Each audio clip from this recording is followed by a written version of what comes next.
രാഹുൽ മാങ്കൂട്ടത്തിനെതിരെ നിർണായകമായ തെളിവുകൾ പുറത്തുവരികയാണ്. ഇനി എനിക്ക് എങ്ങനെയെങ്കിലും ഇതിൽ ഊരിയാ മതി. പെൺകുട്ടിയുമായുള്ള ശബ്ദരേഖ മാതൃഭൂമി ന്യൂസ്. ഞാൻ പ്രേമത്തിന്റെ ആരാധകനായ ഒരു വികാര ജീവിയാണ്. എനിക്കാകെ വയ്യാണ്ടിരിക്കുകയെന്ന് വെച്ച് കഴിഞ്ഞാൽ എനിക്ക് വോമിറ്റിംഗ് ഉണ്ട്. അവളുടെ കാര്യം നോക്കണ്ട, നമുക്ക് നമ്മുടെ മാനം രക്ഷിച്ചാ മതി.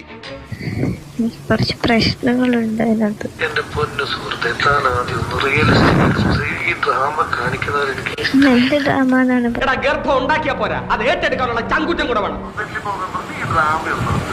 ഒന്നാം മാസത്തിൽ എന്തൊക്കെ ഉണ്ടാകാൻ പറ്റും നമുക്ക് എല്ലാവർക്കും അറിയുന്നത്. സ്ഥിരാണല്ലേ കുറെ പേരെ കണ്ടിട്ടുണ്ടാവും. എനിക്ക് ഇവനെക്കാളും വലിയ വായി നോക്കി ഈ പഞ്ചായത്തിൽ വേറെ ഉണ്ടാവില്ല. ആദ്യത്തെ ദിവസം അങ്ങനെയാണോ ഇങ്ങനെയാണോ ഗർഭമായതും പോരെ, അത് ആരും അറിയാതെ കലക്കാനുള്ള പരിപാടിയാണ്. ഇത്രയും വെച്ചത് പോരാ, ഇനിയും വെക്കണോ?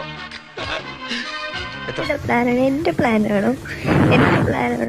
ആർക്കാണ് കുഞ്ഞിനെ വേണം എന്ന് പറഞ്ഞോണ്ടിരുന്നത്? ഞാനാണോ?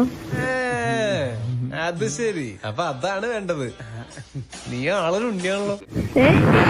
പിന്നെ നിങ്ങൾ എന്തിനാണ് ഈ ലാസ്റ്റ് മൊമെന്റിൽ ഇങ്ങനെ മാറുന്നത്? എന്നും ശാരദ എന്റേതായിരിക്കണമെന്ന് എനിക്ക് ആശയില്ല. ഞാൻ തുറന്നു പറയുകയാണ്, ഒരേ ഒരു ദിവസം ഹോസ്പിറ്റലിൽ പോകും, അവരൊറ്റയ്ക്ക് വരുന്നില്ല, പറയില്ലല്ലോ. എനിക്ക് തൊലിക്ക് നല്ല കട്ടിയാണല്ലേ. ഞാൻ പോകുന്നു. ബൈ.